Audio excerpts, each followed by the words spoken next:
Chairman अपने साथियों के साथ भाजपा का दामन छोड़कर रालोद का दामन थाम लिया है। बता दें कि इस दौरान उन्होंने भाजपा पर गंभीर आरोप भी लगाए।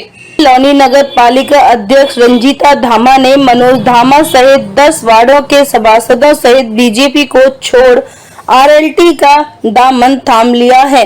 बीजेपी पार्टी में रहते हुए उनके पति पूर्व चेयरमैन मनोज धामा और उन पर झूठे 22 मुकदमे लगा दिए गए, जिसके कारण सम्मान को ठेस लगी है। वहीं दूसरी तरफ किसानों के साथ हो रहे अत्याचार पर भी बीजेपी सरकार पर जमकर निशाना साधा है। लौनी नगर पालिका अध्यक्ष रंजीता धामा के कार्यालय पर पहुंचे सभासदों ने फूलमाला पहनाकर पूर्व चेयरमैन मनोज धामा का स्वागत भी किया। सुधाकर सिंह गाजियाबाद, समाचार 24। के किसानों के आंदोलन में धरने में आप सब लोग शायद गवाह होंगे कि मैं कई बार दर्जनों बार गया हूँ, दर्जनों बार गया मैं, लेकिन इस सरकार में कोई सुनने वाला नहीं है। जब हमारी नहीं सुनी गई, जनप्रतिनिधि रहते उत्तर प्रदेश की सबसे बड़ी नगर पालिका सबसे ज्यादा वोटों से जीत के आए।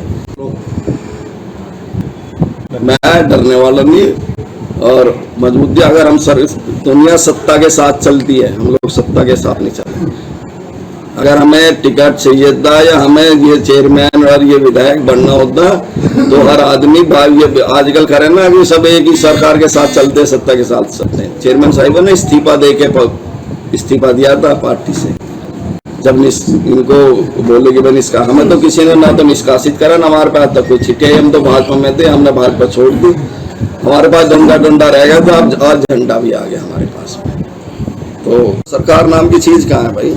यहाँ तो झूठी बात है, सिर्फ यहाँ जमीन पर काम, हवाई काम होते, जमीन पर काम दिखाइए। इस पूरे बॉर्डर क्षेत्र में अगर एक उपलब्धि अगर कोई बता दे हमारे काम के सिवा, तो मैं राजनीति छोड़ दूंगा। बता दो कोई बॉर्डर क्षेत्र में की ये उपलब्धि है किसी विधायक की, सांसद की। कोई बंद फाटक के मुद्दे को लेकर हर बार राजनीति करते, चुनाव आता है वहां जाके बैठ जाते हैं, फिर वो फाटक खुलवा देते हैं। वो आज के मुझे लग रहा है कि वो जैसा पहले था वैसा के वैसे, और हालात ये हो गए कि दीवार और होगी। जहाँ पहले मान लीजिए छोटी मोटी गाड़ी चली जाती थी, तो अब हालात वर्तमान में ये है कि वहाँ दीवार और होगी। और ये नहर जिसको बोलते थे कि मैं इसको इतना सुंदर बना दूंगा, दोनों तरफ रोड बन जाएंगे, नहर पक्की हो जाएगी। आज तक इसकी हालत देख लो, दिल्ली सहारनपुर रोड पड़ा हुआ आपका। हाँ, लंदन में हम लोग रह रहे हैं, तो लंदन में कम से कम लंदन जैसी सुविधा तो मिले। एक सवाल फिर आपसे, जब कोई व्यक्ति किसी पार्टी की विचारधारा से जुड़ता है, उसके लिए तन मन धन से पार्टी की सेवा करता है, तो बदले में हर कार्यकर्ता भी यही चाहता है कि उसका पार्टी में सम्मान हो, उसे सुना जाए। हमने भारतीय जनता पार्टी की 2009 से लगातार सेवा की। जितने भी चुनाव यहाँ से भारतीय जनता पार्टी ने जो भी अपना प्रत्याशी उतारा, तन मन धन से उनको चुनाव लड़ाया। लेकिन पिछले दिनों हमारे साथ ऐसा हुआ कि पार्टी में ही रहकर पार्टी के ही विधायक के द्वारा जो हमारे ऊपर, जो मैं कहूँगी कि जितने अत्याचार हमारे ऊपर हुए, 22 मुकदमे झूठे धामा जी के ऊपर लगे, 3 मुकदमे मेरे ऊपर दर्ज करवा दिए गए, और पार्टी के ही विधायक के द्वारा इतनी मनमानी करना, पार्टी के द्वारा कोई एक्शन न लेना, यही एक बड़ी वजह रही कि अब हम अपने सम्मान के साथ कोई समझौता नहीं कर सकते थे। और जहाँ हमें सम्मान मिलेगा, हमने फैसला किया कि जहाँ हमें सम्मान मिलेगा हम वहीं जाएंगे, और इसीलिए हम लोकदल में हमने, मैं कहूँगी, अपना आशियाना। रंजीता जी, अन्य भी राजनीतिक पार्टियां हैं जो प्रदेश स्तर की पार्टियां, आखिर लोकदल ही क्यों? देखिए, लोकदल चूँकि मेरा भी, मैं कहूँगी, बचपन से मैं जिस परिवार में मेरा जन्म हुआ है, वहाँ भी हम लोग लोकदल के जो कट्टर, मैं कहूँगी कि हम लोग, मेरा तो परिवार आज भी लोकदल को में आस्था रखने वाले हैं।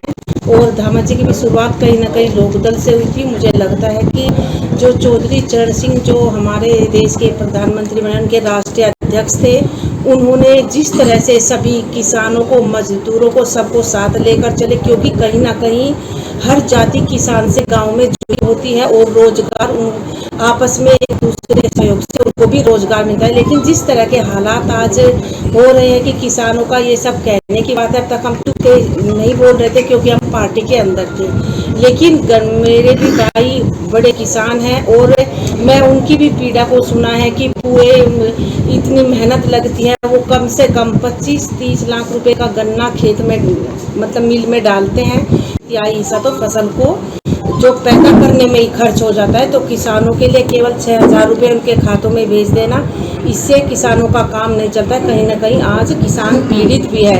इसलिए हम लोकदल हमने इसलिए चुना क्योंकि हम किसानों की जो आवाज़ है उसको भी उठाना चाहते हैं और चाहते हैं कि किसानों का जो हक है उन्हें समय से मिले। आज आपके साथ कुछ सभासदों में भी लोकदल ज्वाइन किए, कितने लोगों ने ज्वाइन किया? देखिए, आज हमारे साथ 10 सभासद हमारे मथुरा में राधा सिटी में एक क्लब के द्वारा डांडिया महोत्सव का आयोजन किया गया। बता दें कि यह क्लब कोई नहीं बल्कि नन्हे मुन्ने बच्चों के द्वारा